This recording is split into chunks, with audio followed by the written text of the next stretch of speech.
Good morning. Good morning and welcome to Hofstra University's beginning of the 2013-2014 academic year convocation.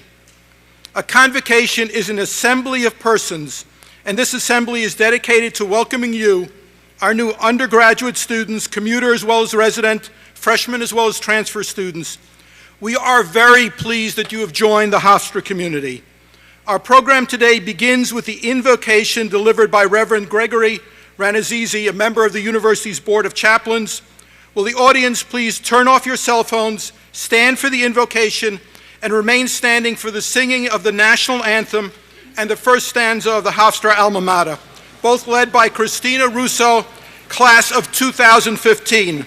The words to the Hofstra alma mater are in your program, and everyone is encouraged to join in.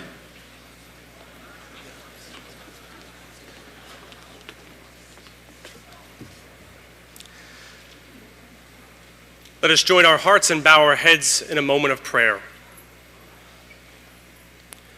Almighty and merciful God, source of all that is, font of knowledge and truth, hear our prayer this day. We ask your blessing upon us as we begin this new academic year.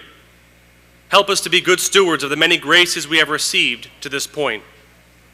Never let us take for granted the sacrifices of those whose hard work have made it possible for us to be here and enjoy the Hofstra experience.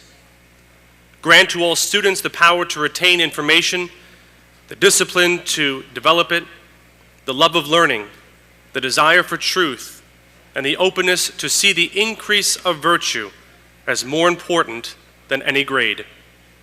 Bless our professors and instructors. May they be ardent dispensers of knowledge, helping students to grow as wise women and men of integrity. Keep us safe in all that we do, whether on campus or off, at internships and jobs, sporting events, practices, the classroom or cafeteria, dorms, or the highways. Help us to never grow weary of making good choices that build up ourselves as ones made in your image and each other as brothers and sisters. May all of us, no matter where we find ourselves throughout this year, be vessels of love in this often broken world. May all that we say and do today and every day of our lives give you who are so deserving all the honor and glory. And we make this prayer in your holy name. Amen.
Please be seated. My name is Herman Berliner, and I have the privilege of serving as Hofstra University's Provost and Senior Vice President for Academic Affairs, and also as a Professor of Economics. The Provost is the person who serves as the university's Chief Academic Officer and has the responsibility for the schools, colleges, and educational programs on the campus. I also have the pleasure today of serving as Master of Ceremonies. Our university is headed by our President, Stuart Rabinowitz, who has been at Hofstra for over 40 years. President Rabinowitz, a professor of law and former dean of our law school, oversees all aspects and all areas of the university. President Rabinowitz will be delivering the Convocation address later in our program. Hofstra University was founded in 1935. When we opened our doors, we had one building, Hofstra Hall, 500 full-time students, and less than 20 faculty. Today, we have 12,000 students, 500 full-time faculty in 120 buildings. At our opening, we were Hofstra College. Today, we are Hofstra University. The heart of Hofstra University is its faculty, and as a faculty, our highest priority is excellence in teaching. Almost 500 full-time faculty, complemented by experienced adjunct faculty, provide the Hofstra education of which we are so justly proud. Will all the faculty who have joined us here today please stand? Let's give them a round.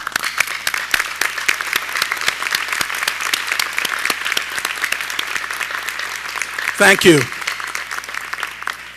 Among our faculty are Fulbright Scholars, National Endowment for the Humanities Fellowship recipients, NSF Award recipients, Guggenheim Fellows, an Emmy winner, leading scholars, artists, and textbook authors. What unites them, no matter their field, is their commitment to providing you with a challenging and exciting educational experience. Our faculty are organized based on the discipline of their expertise into the colleges and schools of Hofstra University. These colleges and schools are the Hofstra College of Liberal Arts and Sciences, the Frank G. Zarb School of Business, the Lawrence Herbert School of Communication, the School of Education, the School for University Studies, Honors College, our Maurice A. Dean School of Law, and our new medical school. In addition, just a year ago, we started a new School of Engineering and Applied Science and a new School of Health Sciences and Human Services. These schools and colleges encompass our over 140 undergraduate academic programs that you will be able to choose from. Each school or college is headed by a dean, and the deans are identified in the programs. Will the deans please stand to be recognized?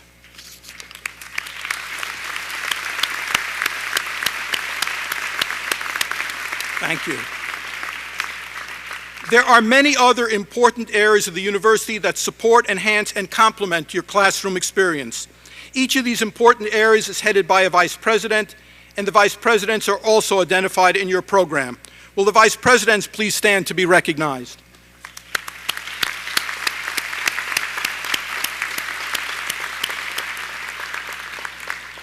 We are all here to support you, our students.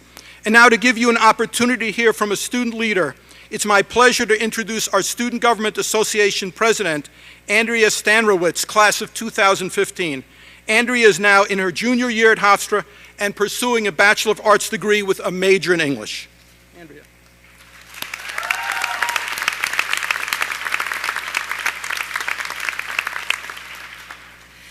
Good morning, class of 2017, and welcome to Hofstra.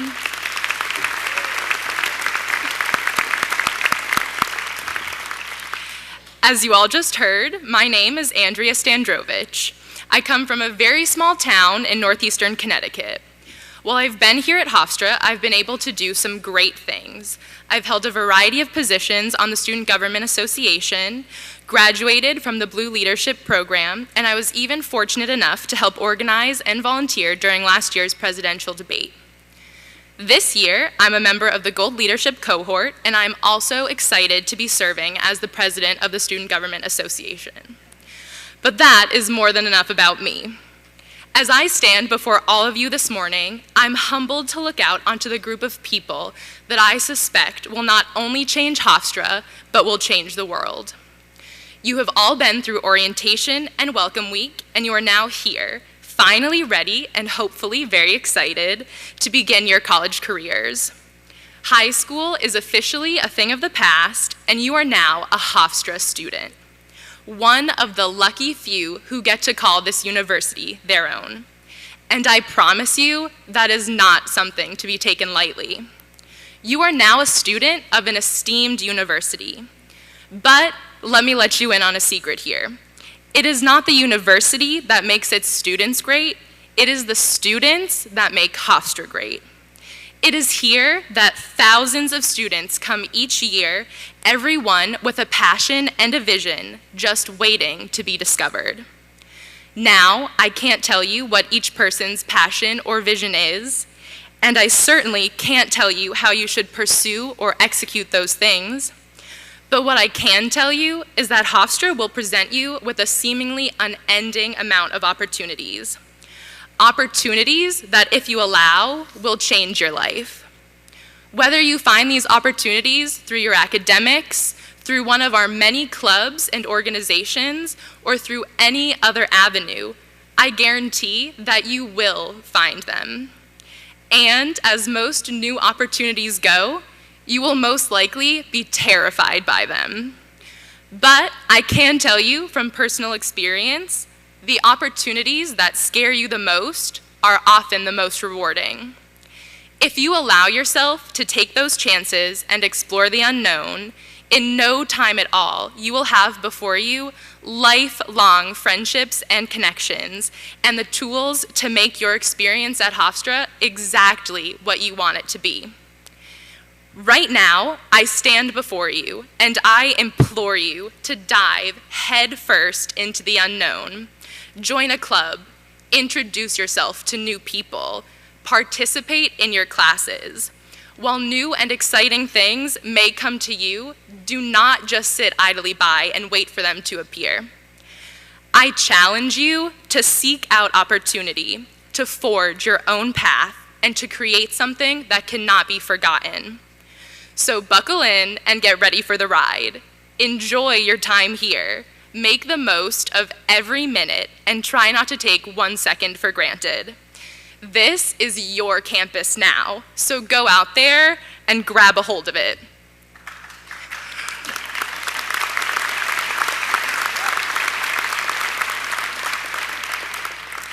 Go make your mark, and do not stop trying until you do.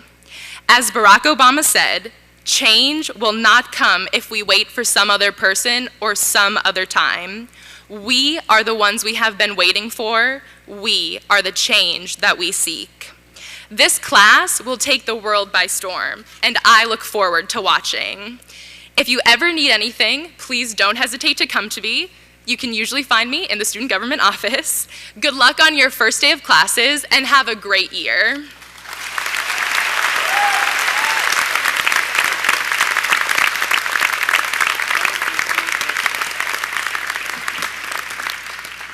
As I've said before and strongly believe, the faculty is the heart of Hofstra University. On our stage are two of our faculty leaders. The speaker of our faculty is William F. Nyrode, Associate Professor of Chemistry.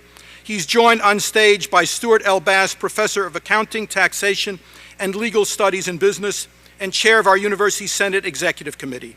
The Executive Committee and the Senate include representation of the faculty, student staff, and university administration. The Senate is an integral part of our university governance. To deliver the faculty welcome, I'm pleased to introduce Professor Stuart Bass.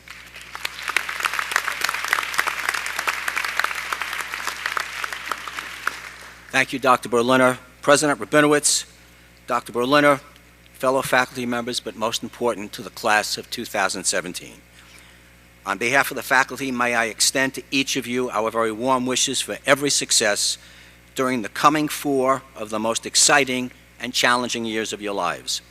We're very happy and proud that you have chosen to pursue your undergraduate studies at Hofstra University, where teaching excellence is indeed the highest priority in the mission of this university. Over the next 4 years, my friends, you will be challenged intellectually. You will explore, you will experiment, you will learn more about yourselves and the world around you. You will be exposed to some of the brightest and experienced minds in the various disciplines, in the natural sciences, the social sciences, business, communication, education, liberal arts, engineering, and the health sciences. Our faculty are leaders and nationally recognized scholars in their respective fields. You will have the opportunity, indeed it will be your responsibility, to actively participate in class and out-of-class discussions and university activities. Your minds will be open to new ideas. You will be challenged on many fronts.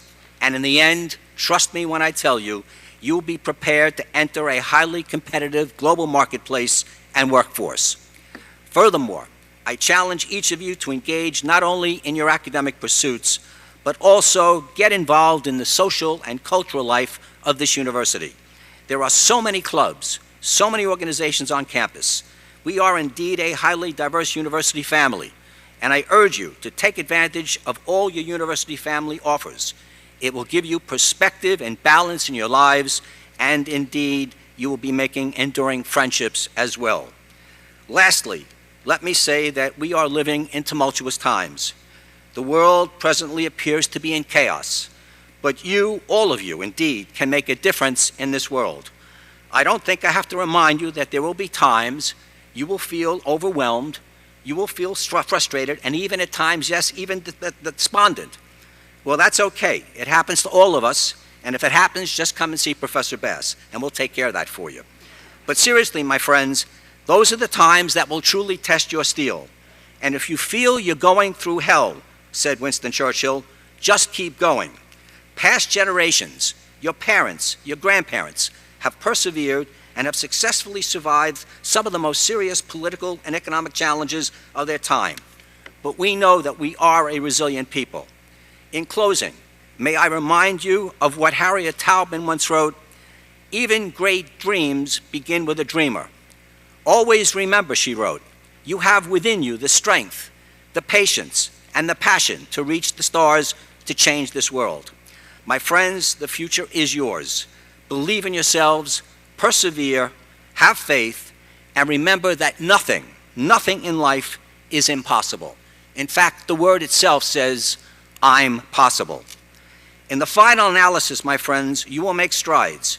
You will make strides that will ensure that we are and shall continue to be an educated and free society. That you and I, all of us together, can indeed become a beacon to our communities and indeed our nation.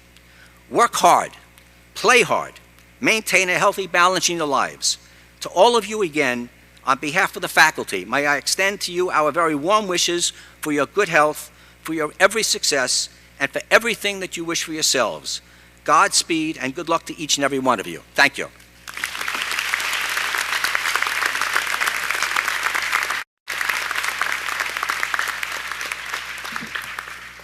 It is now my privilege and pleasure to formally introduce the person who leads our community, the President of Hofstra University, who will deliver the Convocation address. President Stuart Rabinowitz. Thank you. Good morning. This is the only event that I don't speak first at. And this event proves how wise it is for me to speak first at all events, because the student speaker, Andrea, and Professor Bass, not only said what I wanted to say to you today, but they said it so eloquently and passionately that I'm a little intimidated by that. But they told me that I have to say, and this is the one event where they say you must give a long speech. It's not my idea. They say you must give a long speech because the program will be too short. So here I go.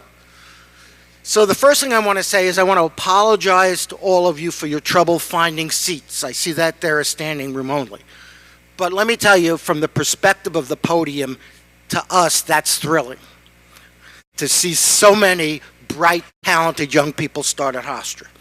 I want to begin by formally welcoming my faculty colleagues and my administrative colleagues to a new academic year. And of course, I am delighted once again to welcome each of our new students to Hofstra University. And I say again because I had the opportunity during Welcome Week in a more informal setting. First, I had the opportunity of meeting individual students and their parents upon their moving in to the dorms and to the meeting of the commuter students on campus. I must say the imagination displayed over what kind of containers you all brought your things in was just breathtaking. And then I had the chance to deliver some informal welcome remarks at our assembly on Thursday. And I even took part in gently trying to explain to a few of your parents why they could not stay with you in your dorm room and come to class with you every day. I trust that your parents and family have finally returned home. I trust that you have enjoyed the holiday weekend. And I hope that you have already met a good number of your classmates. I know that on Thursday at our assembly, Vice President Eads, being young, expressed the hope that some of you will meet your soulmates at Hofstra. I will settle for the hope that you've made some good friends. What I really hope is that you've begun to feel at home here, and that you have begun to feel comfortable enough here to begin to explore and to grow, academically and personally. This morning's convocation is obviously a much more formal ceremony than my greetings to you last week. As you can see, the faculty and the administration this morning are resplendent in our traditional academic regalia of gowns, and some of us are wearing caps, not me. I want you to know, our students, that resplendent regalia is my generation's synonym for your term swag. That's what it means. We have even designated a Grand Marshal who is wearing a bib, looks like, and is carrying a ceremonial mace. So let me give you one bit of inside information. During your years at Hofstra University, whenever you see me sitting or standing near somebody dressed as a Grand Marshal, beware, because it's likely to be followed almost always by this kind of long speech by me. So why the formality? Why the resplendent regalia? Personally, I think it makes me look more learned. I think it actually makes me look taller than I do in my regular attire. That's not the most important reason, however, why we engage in sort of this pomp. And the reason we do is to emphasize that your first day of classes at this university marks an extraordinarily important event. It marks an important event for Hofstra, and it marks an important event for each of you. For us, for the university, it signifies the beginning of a new academic year and a new class of highly qualified students for us to teach and to mentor. We are delighted that each of you has chosen to attend Hofstra. By every measure, you're an incredibly talented, highly accomplished, and broadly diverse group. You have come to us from our region, yes, but you also have come to us from across the country and indeed around the world. You and your colleagues will be the focus of all of our energies and will give meaning to everything we do at this university. Your presence on our campus this morning inspires and energizes all of us, and we do not have any doubts about your ability to succeed here. None whatsoever. You will succeed. For you, we hope that this kind of formal ceremony serves as sort of a symbolic rite of passage, that it serves to emphasize that you are indeed entering a new stage in your life. You are about to embark upon one of the truly exciting and liberating adventures of life, the start of a lifelong journey of learning that will introduce you to new concepts and new ideas and to worlds you have not yet explored. This should be your time to discover who you are right now, and perhaps more importantly, who you might become in the future. There will probably never be another time in your life like this one, a time when you will have so many resources, so many new and different ideas, experiences, friends, and colleagues, all in one place. I urge you, as the prior speakers did, not to waste this opportunity. I urge you to relish your education at Hofstra University. As the provost has said, Hofstra has a superb and dedicated faculty. They truly are. And we have a caring administration and staff and a very vibrant campus life. We actually care about student satisfaction. You may think that, well, doesn't everybody? I'm not so sure. We actually care about student satisfaction. We want to know how you feel about your experiences here. We will regularly seek your input and your opinion. And if we need to do things better, as apparently we do with some of the dorm rooms, then we will do things better. As the provost points out, you begin your studies here at a particularly auspicious time for us. During the past several years, we have seen a number of transformative developments in what is a constant quest to enhance the value of a Hofstra education. For example, just over 2 years ago, our School of Medicine opened its doors and has now welcomed 3 classes of students. All of our medical students come to us from a wide array of the very best colleges and universities in the nation. And they, like you, are among the best and brightest students in the nation. Our new medical school has already drawn top scientists and medical professionals to our campus, enhancing our offerings and our reputation as a center for science education in general, for undergraduates as well as graduates. 2 years ago, we transformed our departments of engineering and computer science into our new School of Engineering and Applied Science. After an international search, we appointed Dr. Simon Benavi as founding dean, and he was at the time the sitting dean of engineering at Cooper Union. We have added new faculty lines, we will continue to do so, and we have added the state-of-the-art facilities, and we will continue that as well. And last year, our Board of Trustees approved the creation of our newest school, the School of Health Sciences and Human Services, which now serves as home to our physician assistant program, baccalaureate programs in health sciences and community health, and speech, language, and hearing, as well as graduate programs in public health, health administration, and community health, among others. We're also welcoming new or enhanced undergraduate and graduate studies in urban ecology, in sustainability, forensic science, the study of the American presidency, just to name a few examples. We also continue to renovate our classrooms, refurbish our residence halls, and expand and renovate our students' fitness centers so none of you have an excuse for gaining any weight during your freshman year. It's a great new student fitness center. And we update our technology, trying to assure that it remains state-of-the-art, if that's possible, in the ever-changing digital world. We have been busy.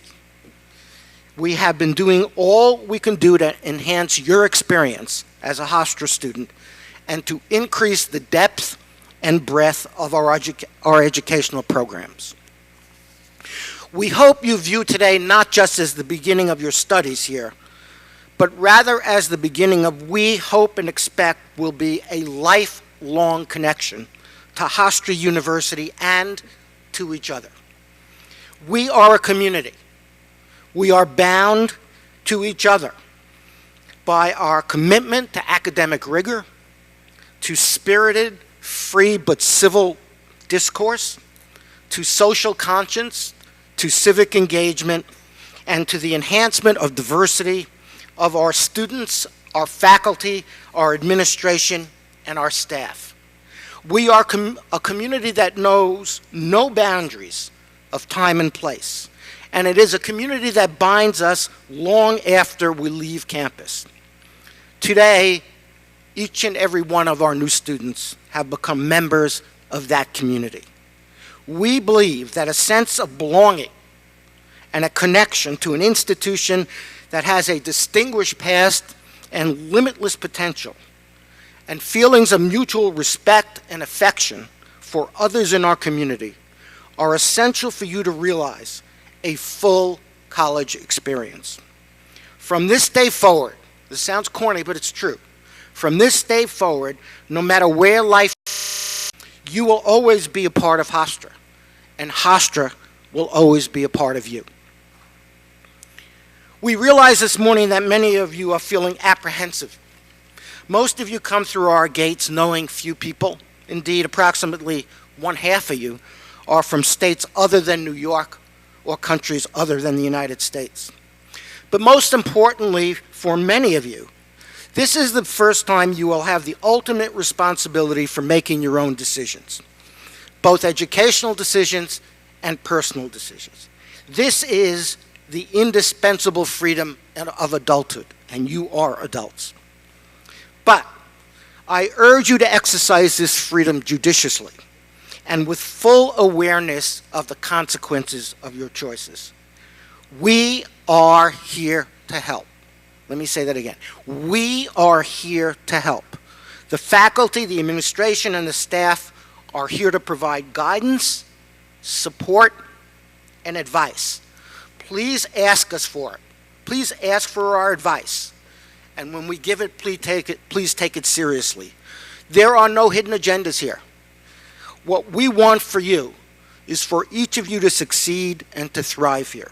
And when you do, you will be confident that your experience and education will most often lead you to make the right choices in your life.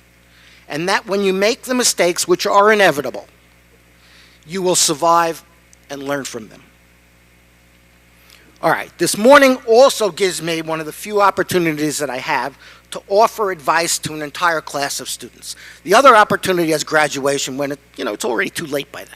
So now I get the chance to offer you some advice. And as a former faculty member and then dean of the law school and now as a president, I'm not ashamed to say I just can't resist the temptation of offering you some advice. So I will. The first bit of advice may be a little bit controversial, but that's good. My first bit of advice this morning is that many of you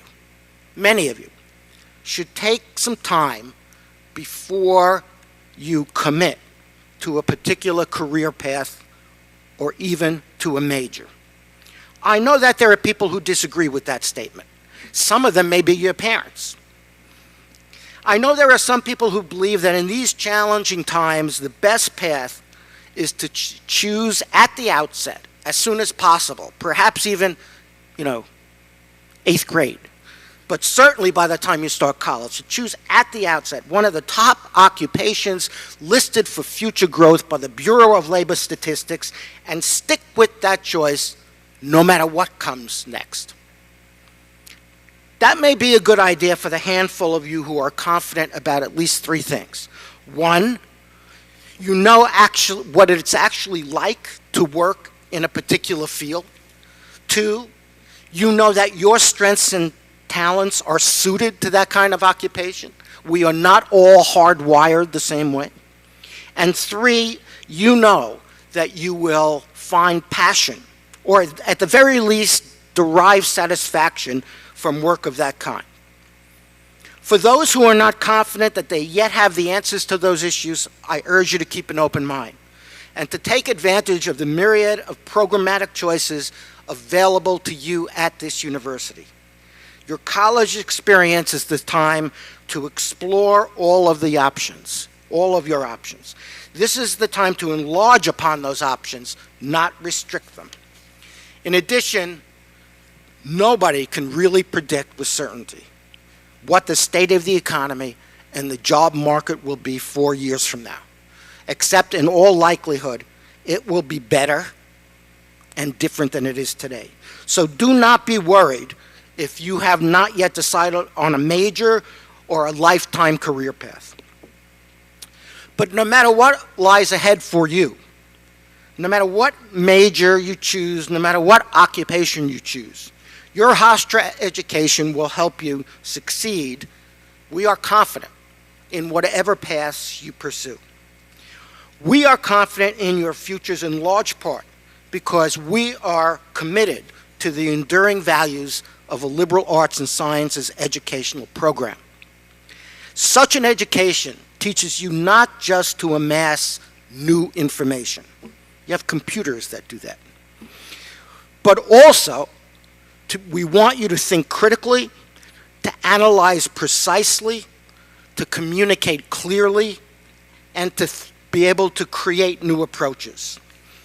A liberal arts and sciences education puts the world in a context, and it gives you the confidence to adapt to a world that will never stop changing. Here's what we want. We want you to understand passion in the pursuit of a solution, curiosity in following up unanticipated avenues of learning, persistence when answers seem out of reach, and the satisfaction of truly mastering a subject or area. These are the things we want you to discover at Hofstra University. And these are the things that are the very best preparation for any profession you might want to pursue.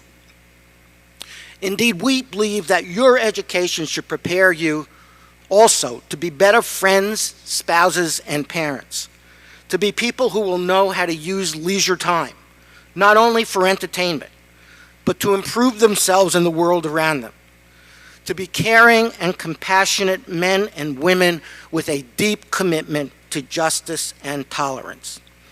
Your Hofstra education will prepare you to be informed and active participants in the democratic process so that you can help your generation solve the daunting challenges which face our country and our world in the 21st century, and obviously my generation has not solved that, so I apologize on behalf of all of us. We want to inspire you to do that, and that is why we hosted presidential debates on our campus in 2008 and 2012. That is why we have a Center for Civic Engagement on our campus, and why we created the Calico Study for the American Presidency and the National Center for the Study of Suburban Issues. My next piece of advice is briefer, but it is absolutely crucial to you in terms of your success here and after you graduate, and that is abide by our honor code.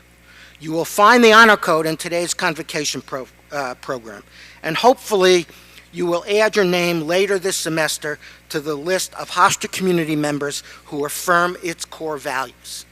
We have taken this step collectively to raise the visibility of Hofstra's strong commitment to integrity, academic integrity and otherwise. And it's a commitment which we want and expect to be shared by every member of our community. My final bit of advice to you this morning has already been given, but I have to give this long speech, so I'm going to give it already.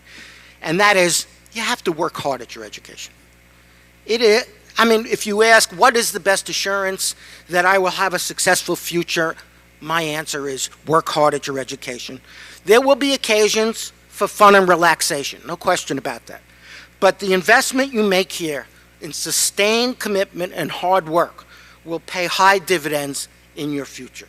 You won't want to look back someday on your years here, as some alums do, and say with regret, gee, I wish I had taken my education more seriously. In fact, as our student speaker mentioned, I urge you to seek out your education and don't wait for it to come to you. Be a bold and aggressive learner. Engage your professors. Politely, of course, but engage your professors. You will discover they welcome your engagement. As the provost said, our faculty are the heart of the university and your most important resource. Ask questions, follow up on points out of class that confound or confuse you. Seek out faculty mentors. They will help you succeed here and beyond in whatever paths you may pursue after graduation. Try to move out of your educational comfort zone. Don't let the fear of the unknown deter you. You can handle anything. Take a course not because it's comfortable or familiar, but rather because it will expose you to new ideas and uncharted territories. I know you won't accept this advice because you'll be busy, but read one of the great books, even if it's not assigned. Go to a campus concert. Go to a museum exhibition. Watch our athletic teams compete. Be aggressive. If all of this doesn't reflect your previous attitude towards your education, you can change it now. That's the great thing about a new start. It's a fresh start and a clean slate for you. It's like going to summer camp where you can develop a whole different personality than you had during your regular academic year. You can reinvent yourself if you need to. I urge you right now to make a conscious decision to squeeze every last drop out of your years here. On behalf of the faculty, the administration, and the staff, I welcome you to Hofstra University. Thank you again for choosing us. Enjoy your journey, and good luck.